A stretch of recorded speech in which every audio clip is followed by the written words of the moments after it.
y reactivarse, ¿no? Porque normalmente los microorganismos que están así medio tontos se encuentran un sistema celular, se adaptan y se reactivan a millón. ¿Ok? Entonces, en el caso de la vacuna oral era súper eficiente, pero tenía el problema de que era atenuada y en algunos casos se podía reactivar. Ahora, la polio es una enfermedad ¿de qué tipo?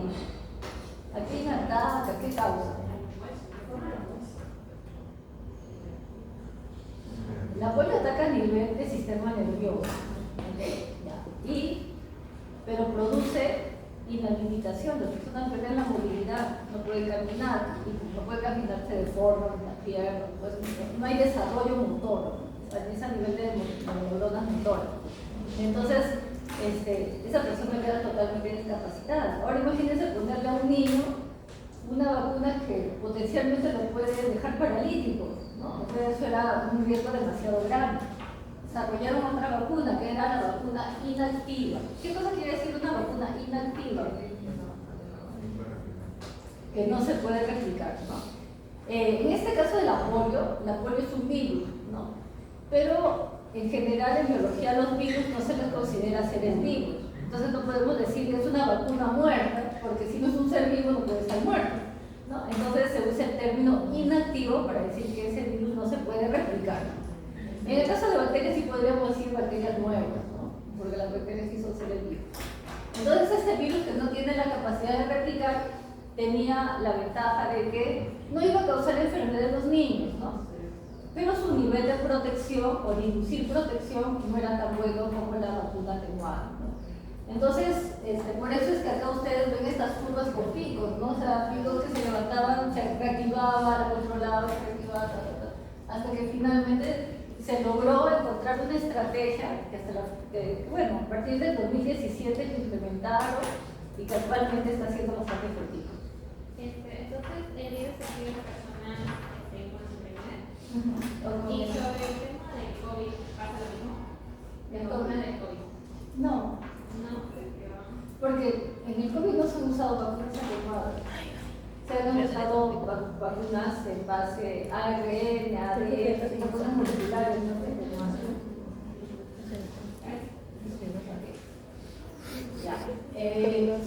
La polio es una de las enfermedades que está en la mira de la Organización Mundial de la Salud para su erradicación, así como la viruela. La viruela ya se considera una enfermedad erradicada, ¿no? O sea, ya han pasado más de 10 años en los cuales no se ha reportado ni un solo caso.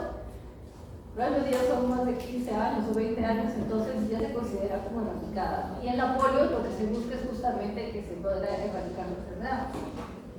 Luego tenemos el sarampión, ¿no? Y bueno, ustedes como ven, siempre que se aplica una vacuna, ¿no? Existe un control bastante fuerte. Si hay aparición de casos es porque o falló la administración o falló algo que se conoce como la cadena de frío de las vacunas. Algunas vacunas, sobre todo las que son contra los virus, necesitan un rango de temperatura para que se mantenga el principio activo estable, ¿no? Y pueda conferir protección. Pero si se rompe esa cadena de frío, entonces se pierde la eficiencia de la vacuna. Imagínense que ustedes se quieren ir a la selva llevando sus vacunas, tienen que ir con un sistema de enfriamiento bastante controlado para que pueda ser efectivo, ¿no? Si no, le van a poner a las personas las vacunas, pero realmente no van a estar protegidos. Ya. Y hay un término que se conoce como inmunidad de rebaño, ¿no? Esta inmunidad de rebaño es un término epidemiológico más que inmunológico, ¿no? Por el nombre suena muy inmunológico. Tiene que ver con la vacunación, por esto lo traemos aquí. La inmunidad de rebaño es conseguir que dentro de la población se alcance un 95% de protección para que así se pueda controlar la dispersión de un microorganismo, ¿no? Todas las vacunas buscan lograr esta inmunidad de rebaño. Cuando si llega la inmunidad de rebaño, podemos decir que se está controlando la dispersión de la infección, ¿no? Entonces, ¿qué pasa?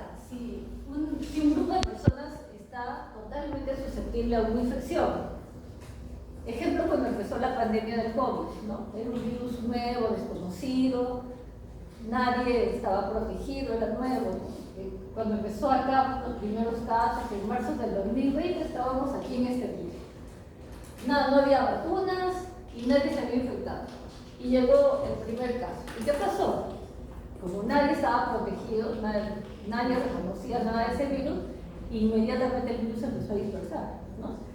De hecho, imagínense a nivel mundial ocurrió eso, o sea, llegaba uno que había un enfermo y en poco tiempo ya todo un país estaba infectado y crecía, ¿no? Entonces, en la medida de que menos personas están protegidas, más posibilidad de infección, ¿no? Pero mientras mayor número de personas están protegidas, la posibilidad de infección es prácticamente nula. Y ese número clave es el 95% de protección. Alcanzar la inmunidad de rebaño es llegar a ese 95% de protección, ya sea por vacunas o por infección natural, pero que esté protegida. En ese contexto, es una persona que está protegida, no se infecta y obviamente no puede contagiar, ¿no? Y ese 5% que queda es el que eventualmente se puede infectar, porque de repente están en poblaciones muy aisladas, en las cuales el contacto humano no es tan cercano y, digamos, se lo pasa como un más menos, ¿no? Estadísticamente. ¿No? Pero esa es la inmunidad de rebaño. Profesora, una consulta. Cuando llegó el COVID-19, muchas personas se infectaron, pero hay algunas, por ejemplo, en mi caso, bueno, yo no salía de mi casa, pero mi familia sí se infectó.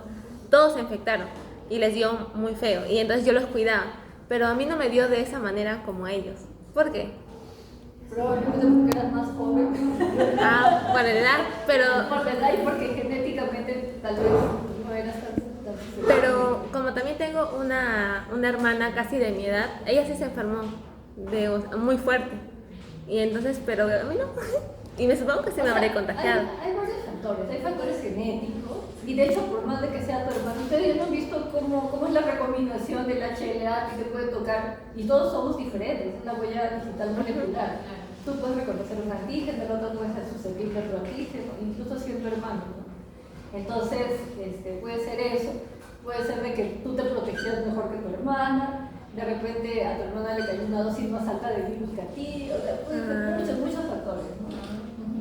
¿Qué es lo que pasa exactamente cuando la persona no es sintomática? O sea, ¿por qué no aparecen los síntomas de los virus?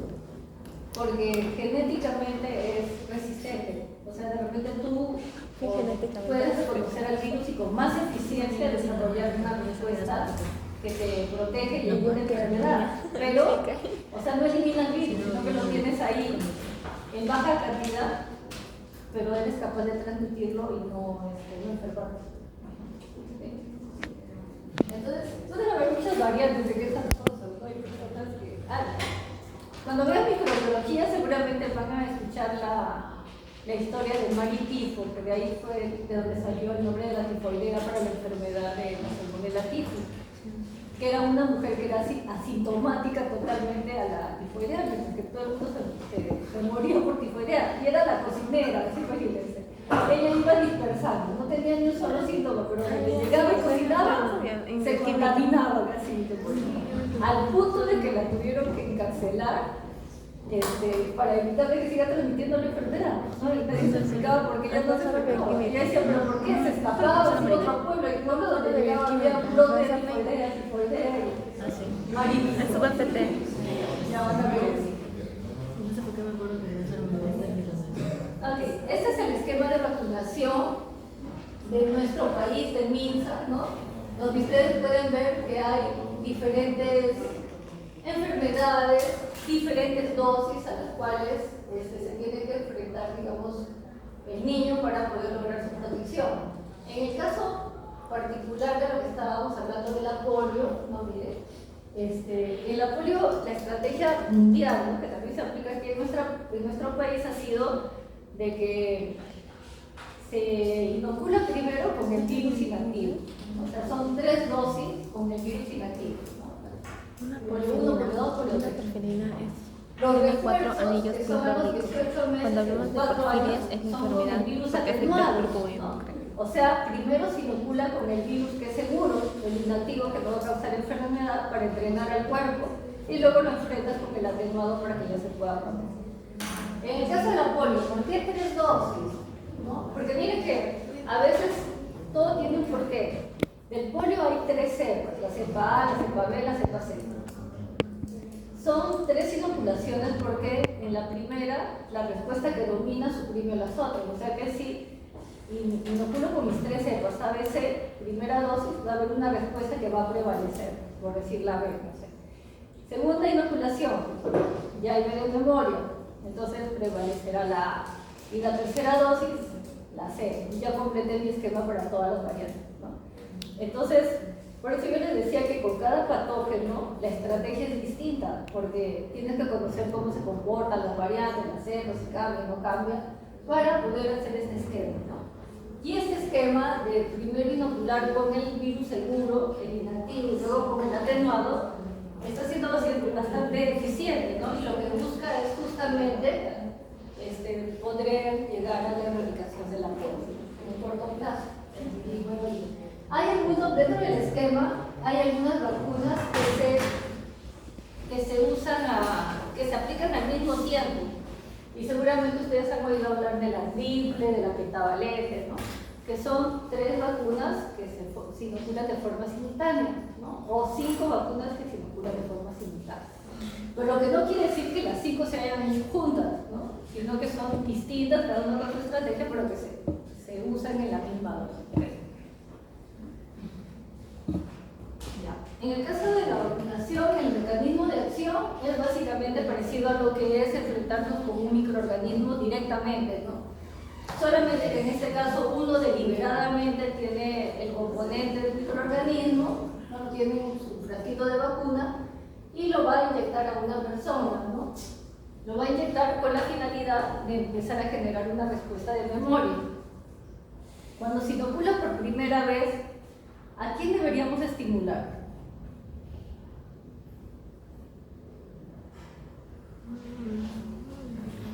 Primera vez, ¿no? Que son preguntas unidas, ¿a quién tiene que estimular para que pueda ver? Al linfocito. A los linfocitos directamente. Estamos inyectando por primera vez una vacuna. ¿A quién necesitamos activar? ¿A quién vamos a activar? ¿A quién va a llegar ese componente?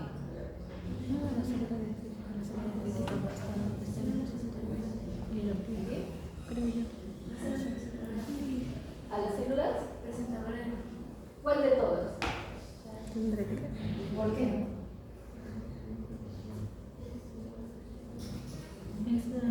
Tu compañera dice que debería llegar a las células presentadoras de antígeno, de todas las células presentadoras, a la célula dendrítica, y la pregunta es ¿por qué? Porque son las que activan a los linfocitos T vírgenes. Ajá, muy bien, porque son las que van a activar a los linfocitos T vírgenes y es la primera vez que estamos inyectando un antígeno. Si queremos generar memoria, tenemos que activar a las células dendríticas, ¿no? ¿Y dónde están las células dendríticas? ¿Se acuerdan? ¿Dónde estaban las células dendríticas? En el interior del cuerpo.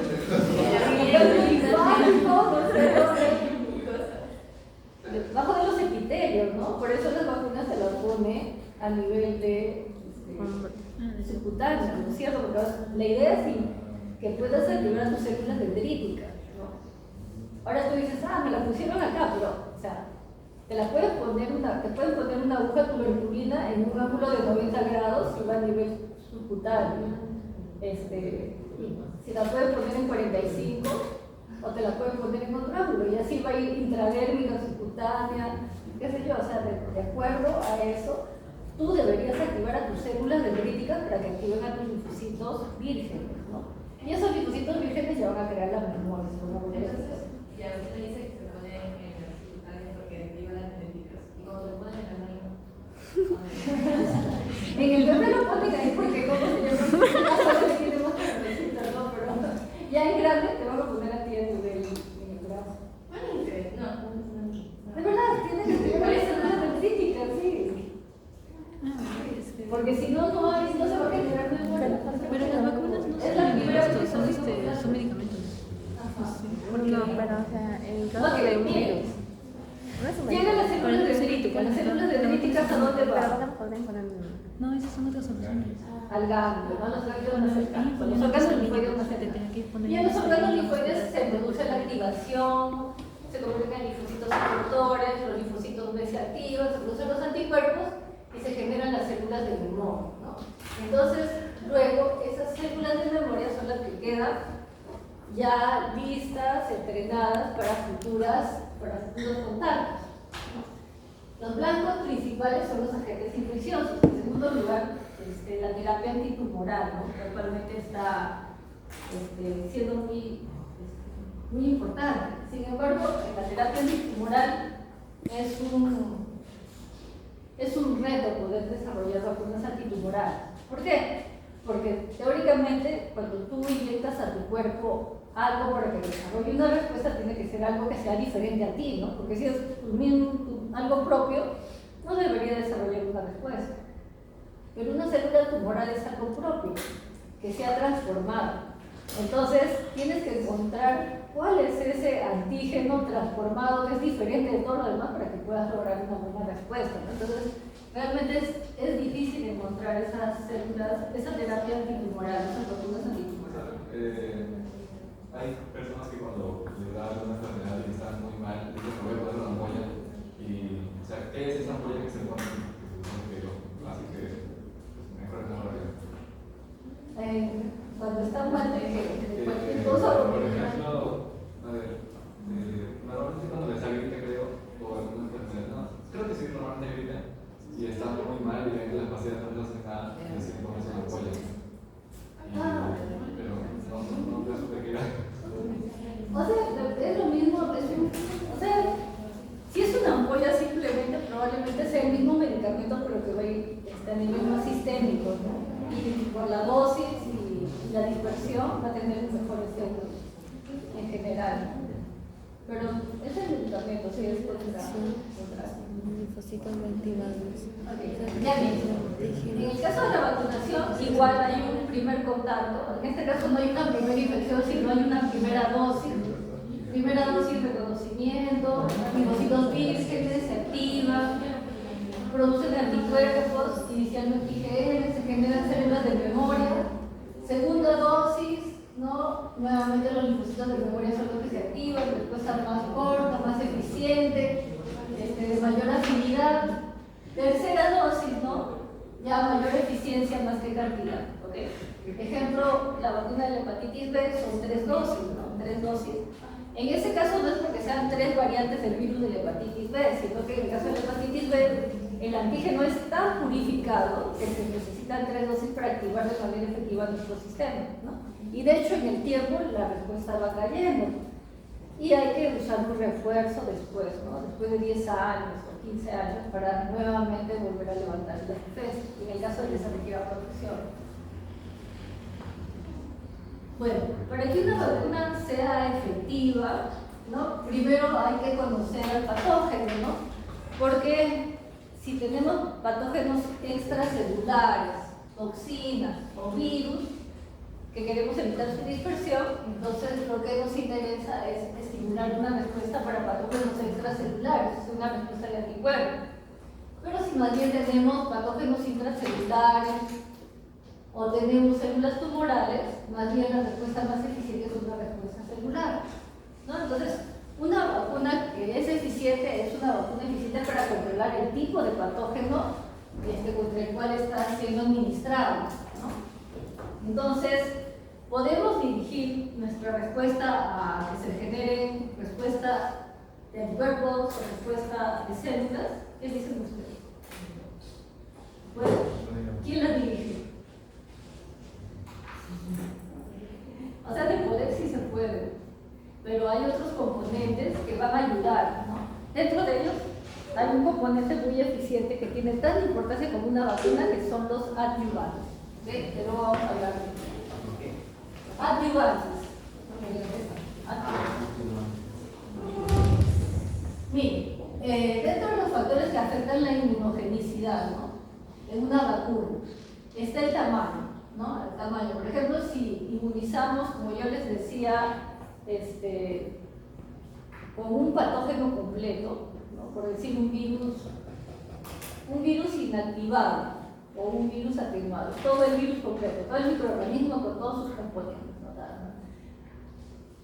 Lo comparo contra solamente una proteína de su membrana. Nuestro sistema inmune, ¿quién lo visualiza mejor y contra quién responde mejor?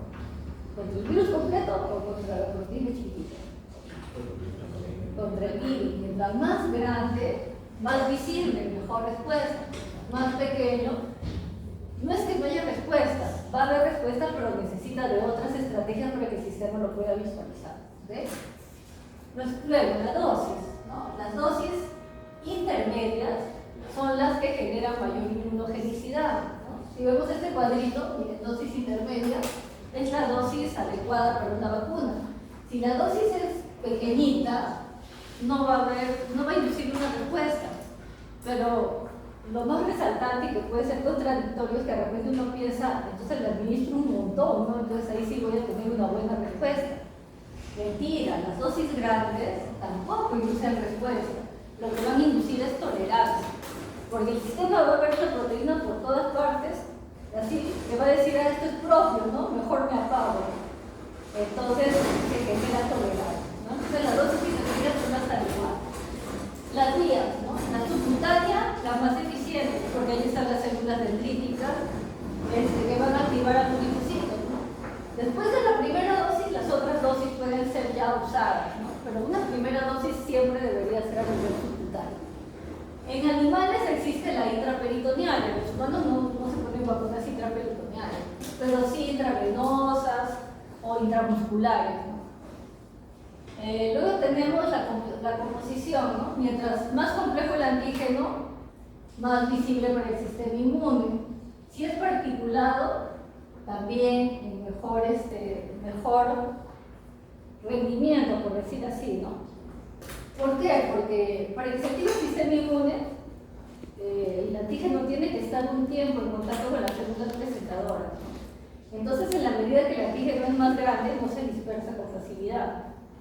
Si el antígeno está en una fase soluble, el antígeno, nuestro cuerpo que es pura agua, lo inyecta y también se dispersa por todo el cuerpo, ¿no? Pero la idea no es que se disperse, sino que se quede en el lugar donde esté inoculado para que las células dendríticas tengan el tiempo suficiente para reconocerlo, procesarlo, activarse, ¿no? Entonces, también para eso se usan estrategias, ¿no? Usar las vacunas en suspensiones oleosas, ¿no? Porque nuestro cuerpo es agua, el aceite en agua no se dispersa, se queda deslocalizado y entonces eso hace de que pueda mantenerse más tiempo, lo que se le llama secuestro antigénico, ¿no? O sea, lo dejan ahí localizado. Otra cosa que los antígenos deben ser diferentes a los propios, ¿no? Porque si ponemos algo que es muy parecido a lo nuestro, no va a haber respuesta. Lo que le decía del problema con las vacunas antitumorales, ¿no? Y los ayudantes son un elemento esencial en las vacunas porque van a ayudar a muchas cosas, ¿no? A potenciar la respuesta de la vacuna. Pueden ayudar a que sea de liberación lenta y en el caso de las vacunas que son componentes muy pequeños, pueden ayudar a hacerlo visible para nuestro sistema inmune, ¿no? Porque usan componentes bacterianos, ¿no? ¿Y por qué creen que eso sea importante? ¿Por qué usar componentes bacterianos puede ser importante? No es bacterias enteras, son componentes bacterianos. De repente le pongo LPS o alguna cosa así, ¿verdad? ¿Por qué razón?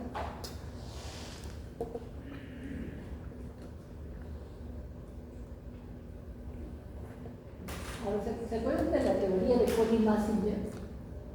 Unidad propio de las niñas, ¿verdad? Clase 2, clase 2, no sé. Esa fue la primera. ¿Se acuerdan de Coli-Massinger? ¿Qué decía Coli-Massinger? ¿Cuál era su teoría? Que cualquier Lo extraño y que el sistema inmune reaccionaba ante lo extraño y lo un antígeno peligroso ¿cierto? y extraño. O sea, todos los antígenos son algo extraño para nuestro cuerpo, pero nuestro cuerpo no reacciona a todo lo extraño, ¿no? Reacciona a lo extraño y a lo peligroso. ¿Y cómo reconoce nuestro cuerpo que es peligroso? ¿No? Hay una etiqueta que le dice los PAMs, exactamente. ¿Y quién tiene los PAMs? los microorganismos, las bacterias, los patógenos. Entonces, si tú usas el coadyuvante PAM, eso va a ayudar a que tu sistema, uy, eso es peligroso, ¿no? Se active y lo potente, ¿no? Entonces, los ayudantes son mezclas de componentes que ayudan a potenciar el sistema inmune, ¿no? Y además, también ayudan a que pueda haber una mejor interacción con las moléculas MHC, que son las responsables de la presentación de antígenos. Entonces, miren, los adyuvantes, ¿no? Son sustancias que se agregan a las vacunas, ¿no? Son sustancias que se agregan a las vacunas para que la respuesta que van a inducir se vuelva más eficiente, ¿no? Y entre las funciones que tienen los adyuvantes, ¿no? Hemos puesto algunas, ¿no? Una de las principales es provocar el secuestro antigénico, o sea, hacer que el antígeno no fluya, sino que se quede localizado. Por eso son de naturaleza oleosa, ¿no? Entonces esos, no sé si alguna vez ustedes le han puesto una inyección, a veces cuando se resfrían, que dicen que son aceitosas y que, ay, es horrible, duele y después se queda una bola ahí tremenda. ¿Por qué? Porque el aceite no pudo fluir, ¿no? Y después tienes que frotarlo para que desaparezca, ¿no? Igualito, en el caso de las vacunas te ponen una sustancia oleosa y el antígeno se queda ahí en ese lugar, secuestrado, se le llama secuestro antigénico. Y ese secuestro hace de que el antígeno se quede ahí el tiempo suficiente para que las células locales lo reconozcan, activan a las células, todo, y no se dispersen. Luego, miren, otra función, regula las citocinas y quimiosinas necesarias para activar el proceso inflamatorio, o sea, activa el inflamasoma. ¿Se acuerdan del inflamasoma? La misma unidad. ¿Qué es el inflamasoma? Secuestraba el virus. Aquí le activado a través del inflamasoma. ¿Cuál es la proteína? Particularmente es una clave de toda la inflamación. La interleucina 1 beta, ¿no? La 1 beta es la que se activaba a través del inflamasoma y a través de ese inflamasoma se activaban los factores de transcripción necesarios para activar a la siguiente interleuquina, la IL-6 y todas las que participaban en la fosfocinasa y que iban a promover la adaptativa, ¿no? Entonces, actúa favoreciendo la activación del inflamosoma. Aumenta la captación, activación y maduración de las células presentadoras, porque van a activar a los PRR, porque tienen los PAMs incluidos dentro del inflamasoma, ¿no? Eso hace que las células presentadoras expresen mayor número de moléculas coestimuladoras y que estén listas para la presentación de antígenos, ¿no? Porque eso era lo que hacían los PAMs, ¿no? Regulan la presentación de antígenos, aumentando la inmunogenicidad, ¿no? de la partícula, ¿no? Porque si va a estar rodeada de PAM, entonces va a ser más inmunogénica. Y además ayuda también al balance de la respuesta, el control. Acá, si ustedes se dan cuenta, todas estas funciones, ¿no? de estos adyuvantes van dirigidas hacia la célula presentadora de antígeno, para que la célula presentadora pueda captar de mejor manera el antígeno y pueda hacer una mejor presentación del antígeno. ¿Okay? Y tienen los adyuvantes son de diferentes tipos, ¿no? Pueden haber inmunomoduladores, dentro de los cuales están principalmente citocinas, quimiosinas o incluso moléculas coestimuladoras. Hay ayudantes químicos como sustancias liposómicas, hidróxido de aluminio, principalmente las sales de aluminio son bastante usadas, fueron de los primeros que se usaron, ¿no? Y cada uno de ellos tiene una función. Por ejemplo, en la liberación sostenida del antígeno o el secuestro antigénico, las sales de aluminio, el MF59 que es una sustancia lipídica, o el IFA son las que cumplen esa función. En el caso de la regulación de citocinas y quimiosinas, ¿no? Acá el aluminio es la que favorece la activación del inflamosoma, porque se acuerdan ustedes que tenían que haber partículas metálicas para que se pueda generar la activación. Aumentar la captación y activación, los agonistas de los TLR, ¿no? Y así cada uno de estos ayudantes puede promover o favorecer una de las respuestas, ¿no? O varias de las respuestas, pero la idea es activar a la célula presentadora para que pueda potenciar la respuesta. Los ayudantes, además, miren, tienen la capacidad de poder, de alguna manera, inducir un tipo de respuesta particular. Por ejemplo, tenemos las sales de aluminio que favorecen el desarrollo de anticuerpos, activando respuestas TH2. Las lipídicas tipo NF59 también activan las TH2. El ASO4, ¿no?, que es un agonista de los TLR, activa la respuesta TH1. Los dominios CPG de los ADN también activan a los TH1, ¿no? Hay algunos que activan a los TH1 y a los TH2 a la vez. Entonces, dependiendo del activante, tú vas a generar una mejor respuesta, una mejor protección para patógenos intracelulares o para patógenos extracelulares. Por eso es que los activantes son tan importantes.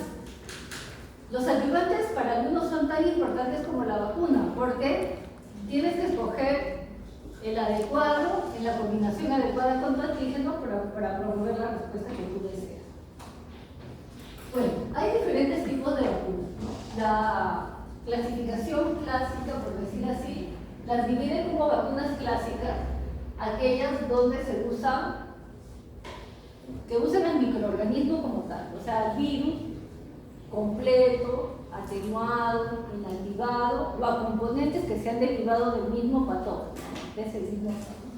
Y las modernas, que básicamente están asociadas a la parte genética, a la ingeniería genética, construidos a través de biología molecular, vacunas ADN, vacunas ARN, vacunas celulares también, ¿no? Esas son las vacunas nuevas. Pero a raíz del COVID surgió una clasificación por generaciones de vacunas, ¿no? Así como hay generaciones de métodos de diagnóstico, también hay vacunas de primera generación, de segunda generación y de tercera generación. Las de primera generación son aquellas que usan al microorganismo completo, o sea, está totalmente entero. Proteínas externas, internas, material genético, todo, es un virus completo. Hay diferentes tipos, como ahora lo vamos a ver. Luego tenemos las de segunda generación.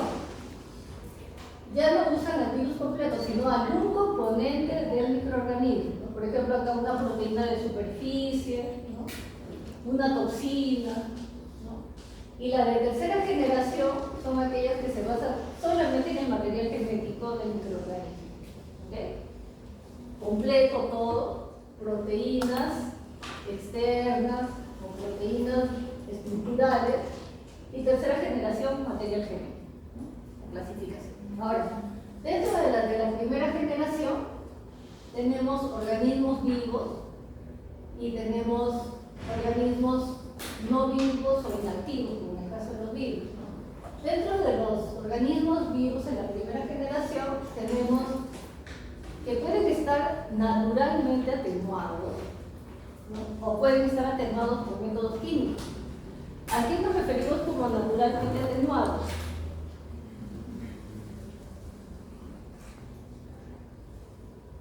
¿Se acuerdan de Jenner y su vacuna? Como el virus no está hecho para humanos, está atenuado porque no es joven del mundo. Exactamente. Es una vacuna que naturalmente está atenuada porque es un microorganismo de un patógeno que se lo estamos poniendo en un humano. Entonces, en el humano ya no va a tener el mismo efecto, no va a ser eficiente. Pero también hay maneras de atenuarlos artificialmente, ¿no? Ya sea, ahora vamos a hablar de uno de los métodos, ¿no?, que puede ser por pases sucesivos, enriquecer el cultivo, qué sé yo, ¿no?, pero se los puede atenuar. Luego tenemos los que están completos, pero están o muertos en el caso de las bacterias o inactivos en el caso de los virus, o sea que han perdido su capacidad de replicación, pero están completitos, ¿no? Ejemplo, en el caso del virus tenemos al poliosal, ¿no? Tenemos el virus de la rabia, influenza, ¿no?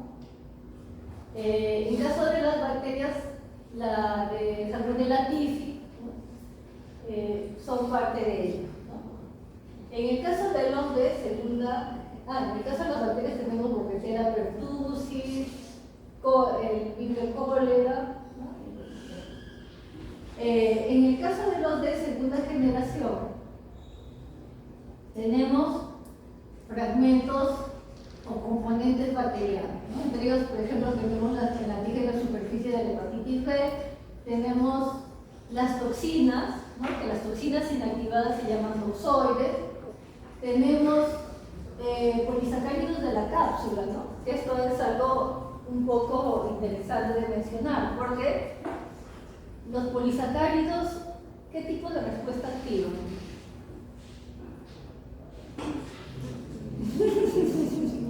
¿Qué tipo de respuesta activa un polisacárido? Necesito ver qué tipo. Independiente.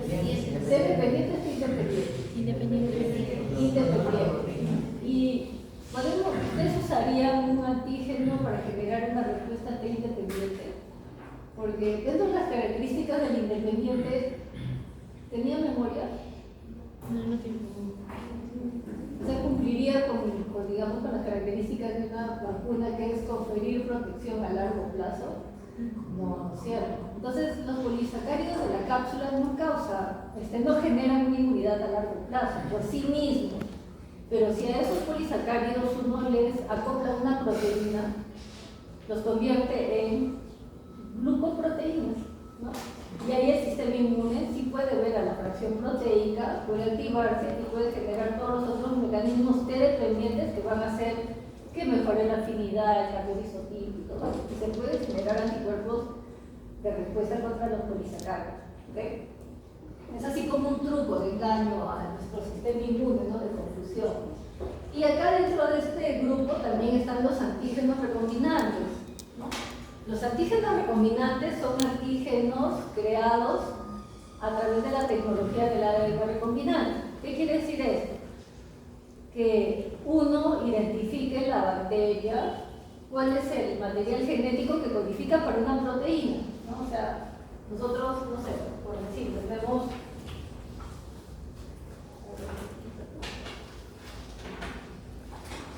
un virus con sus diferentes partes, sus proteínas, ¿no? Acá también tiene sus otras proteínas de cápsides, ¿no? Después por acá puede tener otras proteínas, y por acá tiene su material genético. Ese es el virus completo, ¿no? O sea, quiere decir que el ADN de este virus, ¿no? Dentro del ADN están codificadas todas las proteínas, la de envoltura y qué sé yo, ¿no? Pero yo solamente quiero enfocarme en la proteína de envoltura, ¿no? Entonces, de repente dentro de todo este ADN, solamente este pedacito es el que me produce esa proteína, el antígeno de superficie. Imaginemos que sea el hepatitis B, ¿no? Virus de hepatitis. Este pedacito es el antígeno de superficie. Entonces, ¿qué hago? A nivel genético, corto esa región, ¿no? Con endonucleasa, que son como tijeras moleculares, saco ese pedacito de ADN, ¿no? Solamente que codifica para ese antígeno, y agarro y lo meto en el ADN de otra bacteria, ¿no? Por ejemplo, de una bacteria, ¿no? Entonces esa bacteria tiene su propio ADN, y yo vengo y le pongo ese pedacito de antígeno de superficie. Pero ya no es mi cuerpo, sino es una bacteria, ¿no? Ahora la bacteria tiene esa secuencia y va a empezar a producir antígenos de superficie y lo va a botar al medio del cultivo, ¿no? Entonces, ¿qué hago? Yo tengo un cultivo de bacterias y todo este antígeno de superficie que se produce lo uso para purificar. O sea, ha sido creado por la ingeniería genética o por el mecanismo de ADN recombinante. Estoy recombinando ADN del virus con el ADN de la bacteria para usarla como una fábrica de proteínas. Como es una proteína purificada, está dentro de la segunda generación, donde son proteínas del virus, ¿no? Y en la tercera generación están las vacunas basadas en ácidos nucleicos, que son vacunas ADN o vacunas ARN, ¿no? Y dentro de las vacunas ADN tenemos vacunas ARN como tal o vectores virales, ¿no? Vectores virales. ¿Saben lo que es un vector viral? Un vector viral. O sea, un vector viral es algo así como un transportador, ¿no? Un virus que es inocuo para el humano. Por ejemplo, en nosotros hay un vector viral que lo usan mucho, que es el adenovirus. El adenovirus es un virus que de repente puede causar un resfrío mínimo, ¿no? Pero realmente no causa enfermedad. Pero tiene receptores para entrar al cuerpo humano, ¿no? Entonces, ¿qué hago? A ese adenovirus, ¿no? También algo parecido al otro de arriba, ¿no? A esa, igual que la bacteria, le puedo inyectar un pedazo de ADN de otro virus o de otro organismo. Y ese virus, con ese ADN extraño, también va a expresar la proteína, la otra, ¿no? Entonces se convierte en un vector que expresa una proteína que no le pertenece, no es un vector viral, eso también es una vacuna basada en ADN, ¿no? He transformado un virus y lo he convertido en un vector viral, ¿no? Entonces son los tipos de vacunas basadas en ácidos nucleicos. Estas vacunas de tercera generación básicamente se han hecho importantes y se han usado directamente por nosotros a partir del COVID, ¿no? Porque antes solamente era de experimentación. Ok, entonces aquí tenemos algunos ejemplos de vacunas vivas, vacunas y atenuadas, ¿no? Entonces, uno de los principales métodos de atenuación, como dijimos, como mencionó su compañero, era de que algunos patógenos animales son usados como vacunas para el humano, ¿no? Ejemplo, el virus vaccinia, que era el virus vacuno que se usó en humanos para la viruela, ¿no? Luego tenemos, por ejemplo, el BCG, que es el Bacillus calmette-guerin, que es el Mycobacterium tuberculosis bovino, que se usa como vacuna para la tuberculosis humana, ¿no? Y así hay varios ejemplos. También tenemos atenuación por pases sucesivos en cultivos celulares, ¿no? Eso es en el caso de los virus. ¿Por qué? Porque los virus son patógenos intracelulares obligados. O sea, a un virus, si yo lo pongo en un medio de cultivo, el virus no sobrevive. El virus tiene que entrar a un medio de cultivo que tenga células, ¿no? Entonces, infecta las células y ahí sí se puede multiplicar. Pero las bacterias sí pueden ir directamente al medio de cultivo, ¿no? Entonces, por pases sucesivos, o sea, los cultivos, los vuelvo a hacer un recambio, otro recambio, ¿no? Más o menos en el pase 20 ya empiezan a perder la virulencia, como que se acostumbran a esa flojera de vivir en un frasco aislado, pierden la patogenicidad y los voy atenuando, ¿no? También hay métodos químicos, por ejemplo, usar sustancias mutagénicos que buscan la mutación y los atenúen químicamente, está la recombinación con genes, ¿no? Mutagénicos. De repente lo importante de esto es decir que en el caso de las vacunas con microorganismos atenuadas, son las vacunas más eficientes que pueden haber. En el caso de las vacunas hay ciertas características que las hacen más importantes, por decir así, ¿no? La vacuna ideal debería ser aquella que no requiere protección del ambiente, o sea, que puede resistir condiciones extremas, no se va a degradar, que solo le administren una vez y confiera protección, ¿no? Que pueda llegar fácilmente o pueda ser asequible a todo el mundo, ¿no? Entonces es una vacuna ideal, ¿no? Pero muchas veces las vacunas no requieren una sola dosis, no requieren varias dosis. El problema es cuando esa sola dosis la tenemos que administrar en un pueblito lejano, ¿no? Que necesito ir con mis containers. Cuando fue lo del COVID, ¿se acuerdan que había una vacuna que necesitaba, solamente era estable cuando se almacenaba a -80? O sea, imagínense que iba a tener congeladores a -80, no sé dónde, pues, o sea, en el pueblito de no sé dónde, o sea, imposible, ¿no? Entonces, en la medida de que menos dosis se use, se considera una vacuna más eficiente. Y las únicas vacunas que cumplen con eso son las vacunas atenuadas. Las vacunas atenuadas son más efectivas en inducir esta inmunidad y en activar a los linfocitos TCD8, ¿no? ¿Por qué? Porque estas vacunas atenuadas simulan una infección leve, ¿no? O sea, si es un virus, el virus se va a meter dentro de nuestras células, ¿no? O sea, se va a meter y al entrar va a expresar moléculas de MHC1 que van a activar a los CD8. Es como una infección natural leve, ¿no? Por la atenuación. Y no requieren ayudantes, porque por sí mismos se están infectando, ¿no? Entonces estas vacunas son de las más importantes que pueden haber. A pesar de que desde el punto de vista negativo, ¿no? Como hemos mencionado, al ser atenuados existe la posibilidad que personas que tengan su sistema deprimido por alguna razón, o sea, no solamente que tengan VIH, porque uno puede estar suprimido por alguna medicación que toma, por desnutrición, por otros eventos, ¿no? Ahí se puede reactivar, ¿no? Y al reactivarse puede desarrollar enfermedad. Esa es la desventaja, ¿no? Ejemplo, por ejemplo, de atenuación, en el caso del virus, está el crecimiento de células humanas, ¿no? Que es más o menos similar a lo que pasaba con Jenner y con los virus vacunos, ¿no? Tenemos un virus que es patógeno para los humanos, ¿no? Entonces, tomo la muestra de un paciente, lo meto a un medio de cultivo que tenga células humanas, y el virus va a encontrar sus receptores, se mete, se multiplica, bueno, está feliz. Pero entonces decido atenuar.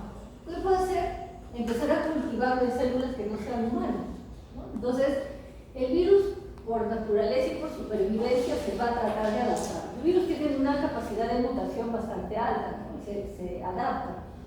Entonces, de repente, van a empezar a cambiar sus receptores de tal manera de que pueden infectar esas células animales, ¿no? Al punto que luego van a cambiar, ¿no? Van a mutar y ya van a tener nuevos receptores para células, en este caso, de mono, ¿no? Entonces, ellos ya ahora se vuelven patógenos de mono. Entonces, ya perfecto, crecen, se adaptan, los tengo bastante tiempo y luego los uso para una vacuna. Entonces, ahora es como si usara un virus del mono para infectar a un humano, atenuación a través del cultivo en células humanas, ¿no? Entonces, hay varias estrategias de atenuación, ¿no? Esa es una de muchas de esas estrategias. Pero es para que ustedes